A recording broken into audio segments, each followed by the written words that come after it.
اس چیز کے لیے میں بڑا کمفرٹیبل ہوں آج، وہ یہ ہے کہ میں پاکستان کے قائدین، کیونکہ آج جو آپ کے سامنے بیٹھے ہیں ادھر بھی اور ادھر بھی کچھ کھڑے ہیں، یہ پاکستان کے قائد سمجھتا ہوں میں ان سب کو، پاکستان کے قائدین اور پاکستان کے مستقبل کے جو لیڈرز ہیں جن کو میں دیکھ رہا ہوں ان کے ساتھ گفتگو کر رہا ہوں۔ میں آپ کے ساتھ منطق اور دلائل کے ساتھ بات کرنا چاہوں گا، کیونکہ میری نظر میں جب آپ منطق اور دلائل سے بات کرتے ہیں اسی طرح ہم عوام کو کنونس کر سکتے ہیں، ان کو مائل کر سکتے ہیں کہ وہ ہماری بات سنیں اور ہماری اس موومنٹ میں اپنا ساتھ دیں۔ پاکستان اس وقت ایک آئینی بحران کا شکار ہو گیا ہے۔ اس کی وجہ یہ ہے کہ رات کے اندھیرے میں خسر پھسر کرتے ہوئے چپ چاپ حکومت وقت نے کوشش کی کہ ایک آئینی ترمیم لے آئیں۔ آئین کا آپ کو سب کو پتہ ہے، آئین کا ایک ایک آرٹیکل جو ہے وہ دوسرے آرٹیکل کے ساتھ جڑا ہوا ہے۔ اگر آپ ایک آرٹیکل میں کوئی تبدیلی کرتے ہیں تو اس سے آئین کو اتنا نقصان ہو سکتا ہے کہ وہ پوری طرح گر جائے گا۔ اس لیے جب آپ کوئی ترمیم کرنے جائیں تو آپ کو سوچ سمجھ کے کرنی پڑتی ہے، آپ کو ڈیلیبریٹ کرنا پڑتا ہے، آپ کو ڈسکس کرنا پڑتا ہے۔ آپ کوشش کرتے ہیں کہ عوام کی بھی نمائندے جو ہیں ان کو ساتھ لے کے چلیں، عوام کی آواز بھی سنیں، وکیلوں کو بھی سنیں، اور پھر آپ فیصلہ کریں آئینی ترمیم کا۔ آپ کو پتہ ہے کہ جب 18ویں ترمیم ہوئی تھی 1 سال لگا تھا۔ ایک کمیٹی بنائی گئی تھی، اس کے باقاعدہ ٹی او آرز تھے، ان ٹی او آرز کے بعد اس نے 77 میٹنگز کی، 5-6 گھنٹے کی، 550 گھنٹے کی ڈیلیبریشن تھی۔ ہر جو لیڈر تھا، جو ممبر تھا اس کمیٹی کا، وہ پھر اپنی لیڈرشپ کے ساتھ جا کے ایک ایک شک ڈسکس کرتا تھا، پھر جا کے کنسنسس ڈیولپ ہوا، پھر جا کے 18ویں ترمیم ہوئی۔ لیکن رات کے اندھیرے میں نے آج تک کوئی امینڈمنٹ ہوتے نہیں دیکھا۔ میں ایز اے سینیٹر، ہمیں بلایا گیا کہ آپ آئیں، رات کا وقت تھا، اتوار کا دن تھا، بلایا گیا کہ جناب آپ کے ساتھ بھی ہم ڈسکس کرنا چاہتے ہیں کہ ترمیم کیا ہے۔ میں نے پوچھا کہ آپ یہ بتائیں کہ کوئی ڈاکیومنٹ ہے جس کو ہم ڈسکس کریں، کیونکہ آپ سب وکیل ہیں، ہم کسی ڈاکیومنٹ کے بغیر ہوا میں تو ڈسکس کوئی چیز کر نہیں سکتے۔ لیکن عجیب و غریب بات یہ تھی کہ نہ کوئی ڈاکیومنٹ تھا، نہ کوئی کاغذ تھا، نہ کاغذ کا ٹکڑا۔ ہوا میں کہا گیا کہ ہم ترامیم کرنا چاہتے ہیں۔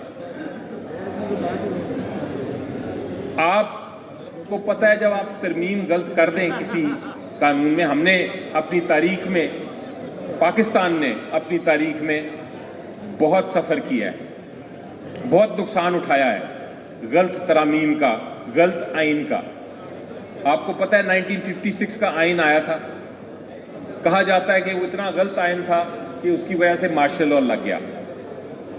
1962 کے آئین کے بارے میں کہا جاتا ہے کہ اس میں اتنی غلطیاں تھیں کہ الٹیمیٹلی ملک ٹوٹ گیا۔ آرٹیکل 58(2) بھی آپ سب کو یاد ہے، اس کی ترمیم ہوئی تھی، اس نے ہماری جمہوریت کو کتنا نقصان پہنچایا۔ 4 حکومتیں ایک کے بعد گئی دوسری، اور پھر ایونچولی کیا ہوا، مارشل لاء آ گیا۔ تو یہ ترمیم کرنا آسان کام نہیں ہے۔ اب کیا وجہ ہے، ہم کیوں اپوز کر رہے ہیں، کیوں مخالفت کر رہے ہیں ان ترامیم کی؟ ان میں کیا ایسی بات ہے جو کہ پاکستان کو نقصان پہنچا سکتی ہے، جو کہ آئین کو نقصان پہنچا سکتی ہے، جو کہ جمہوریت کو نقصان پہنچا سکتی ہے؟ سب سے پہلے میں آپ کو 3-4 اس کے نکات بتاتا ہوں۔ آرٹیکل 8 سے آپ سب واقف ہیں، آرٹیکل 199 سے بھی آپ سب واقف ہیں۔ جو کوشش کی جا رہی ہے، جو ہمیں پتہ چل رہا ہے کہ یہ کوشش کی گئی اور ابھی بھی کی جا رہی ہے، اسی لیے ہمیں اس کے خلاف کھڑا ہونا ہے، وہ یہ ہے کہ سویلینز، عام شہری کا بھی جو اس کے خلاف عدالت ہے وہ ملٹری کورٹ ہو سکتا ہے، یعنی کہ اس کی ملٹری ٹرائل ہو سکتی ہے۔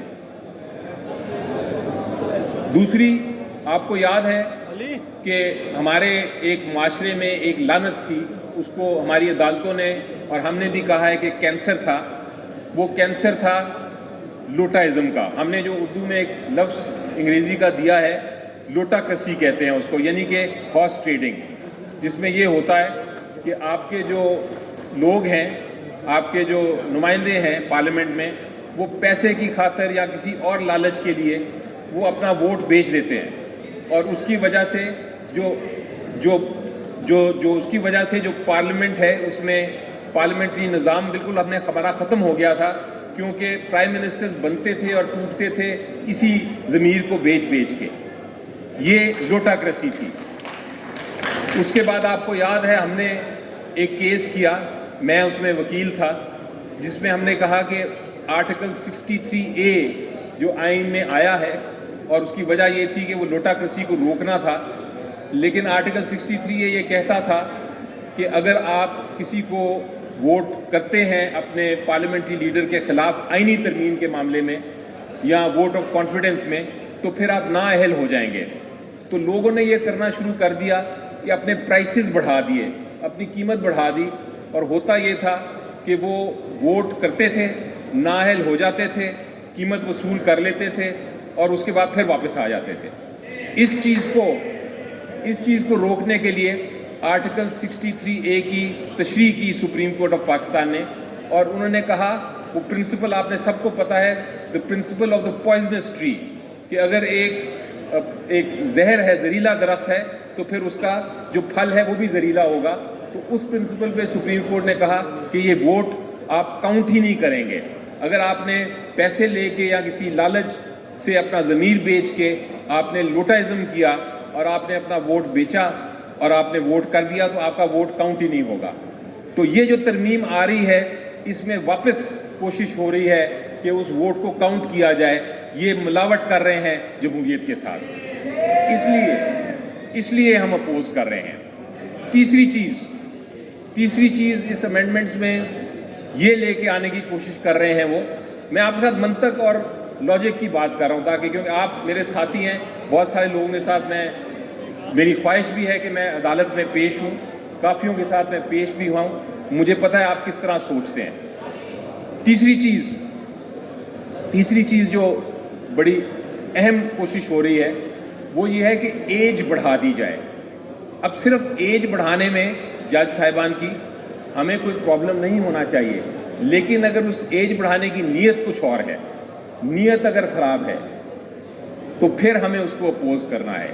ہم نے دیکھا کہ اس کیس میں نیت صرف ایک ہی ہے، اور نیت یہ ہے کہ آپ ایک پرٹیکولر جج صاحب کی ایج بڑھائیں اور ان کو چیف جسٹس آگے چلائیں 3 سال کے لیے۔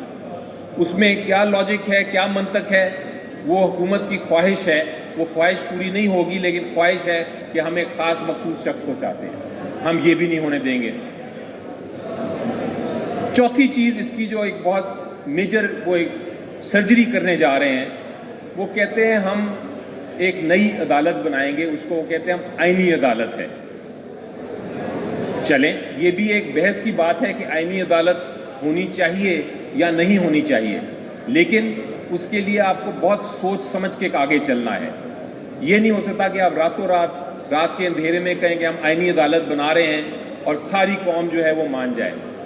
آئینی عدالت آپ طریقے بنانے کے، آئینی عدالت کافی طریقے ہیں، ایک بڑا آسان طریقہ ہے جو میں سجیسٹ کروں گا، اور ہم اگر اس پہ آتے ہیں تو ہم شاید بات بھی کریں، اور وہ یہ ہے کہ ایگزسٹنگ سپریم کورٹ جو ہے اس کے اندر آپ بینچز کہہ دیں، آپ کہہ دیں جب آئینی معاملہ آئے گا، جو آلریڈی آپ کہہ چکے ہیں اپنے قانون میں، جب آئینی معاملہ آئے گا تو جو ٹاپ سب سے سینئر 5 ججز ہیں اس کا بینچ بنایا جائے گا، وہ سنیں گے آئینی کیسز۔